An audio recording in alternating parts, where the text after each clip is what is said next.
President, do you have any second thoughts about pulling all ground troops out of Iraq, and does it give you pause as the U.S.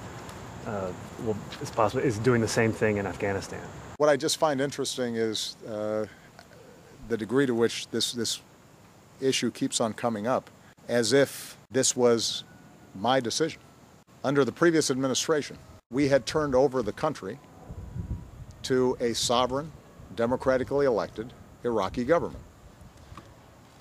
In order for us to maintain troops in Iraq, we needed the invitation of the Iraqi government, and we needed assurances that our personnel would be immune from prosecution if, for example, they were protecting themselves and ended up getting in a firefight with Iraqis, that they wouldn't be hauled before an Iraqi judicial system. And the Iraqi government, based on its political considerations, in part because Iraqis were tired of a U.S. occupation, declined to provide us those assurances. And on that basis, we left. We had offered to leave additional troops. So when you hear people say, do you regret, Mr. President, not leaving more troops, that presupposes that I would have overridden this sovereign government that we had turned the keys back over to and said, you know what, you're democratic, you're sovereign, except if I decide that it's good for you to keep 10,000 or 15,000 or 25,000 Marines in your country, you don't have a choice, which would have kind of run contrary to the entire argument we were making about turning over the country back to Iraqis.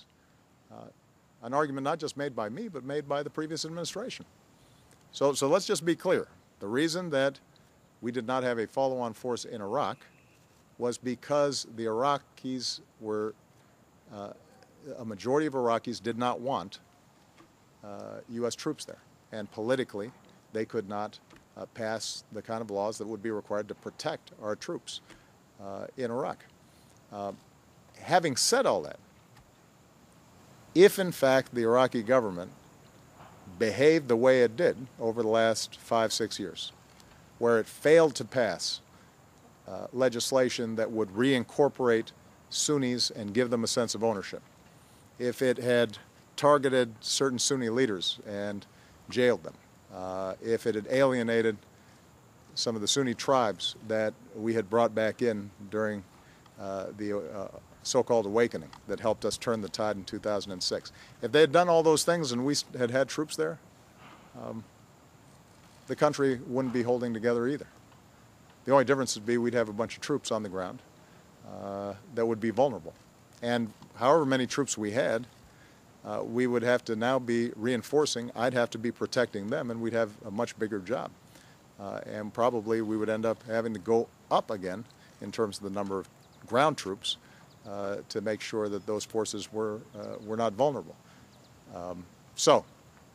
That entire analysis is bogus and is wrong, but gets frequently peddled around here by folks who oftentimes are trying to defend previous policies that they themselves made. Going forward with respect to Afghanistan, we are leaving a follow-on force there.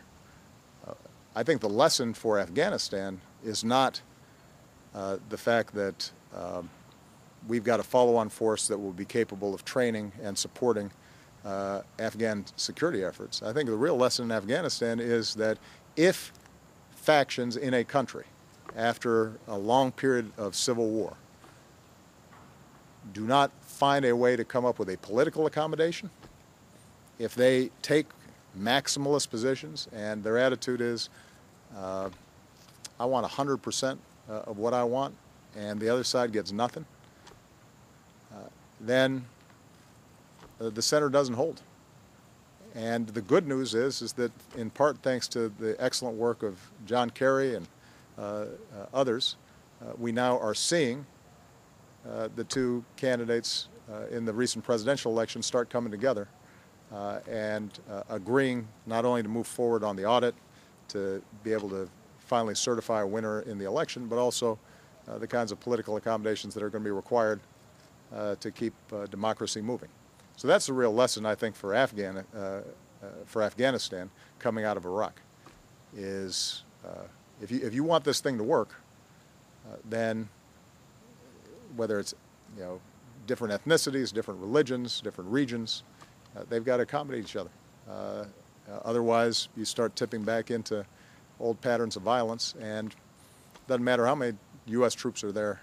If that happens, you end up having a mess.